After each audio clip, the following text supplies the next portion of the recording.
حضرت مغیرہ بن شعبہ رضی اللہ عنہ صحابہ کرام میں ایک ذہین شخص تھے، ایک ذہین آدمی تھے۔ انہی کا ایک واقعہ آپ حضرات کے ساتھ شیئر کرنا چاہتا ہوں، اگر پسند آئیں تو دوستوں کے ساتھ شیئر کریں۔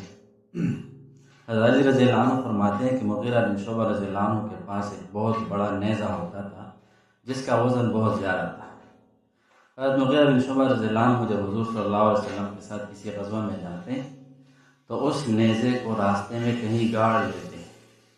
جب لشکر کے دوسرے ساتھی وہاں سے گزرتے اس نیزے کو دیکھتے تو وہ سمجھتے کہ یہ نیزہ کسی سے گرا ہوا ہے، تو وہ اس نیزے کو اٹھاتے، اور جب لشکر اپنے مقام تک پہنچ جاتا، غزوے کی جگہ تک پہنچ جاتا، تو وہ نیزہ حضرت مغیرہ بن شعبہ رضی اللہ عنہ کو مل جاتا ہے۔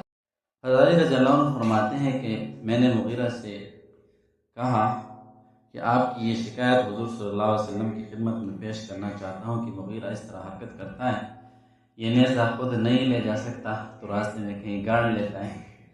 مغیرہ بن شعبہ رضی اللہ عنہ نے فرمایا کہ نہ حضور صلی اللہ علیہ وسلم کو اطلاع نہ دو، کہیں ایسا نہ ہو کہ پھر حضور صلی اللہ علیہ وسلم کو حکم دے کہ راستے میں جو چیز گر جائے اسے نہ اٹھاؤ، تو اس سے مسلمانوں کا نقصان ہوگا۔ ماشاءاللہ بڑا ہی ذہین و فطین آدمی تھے۔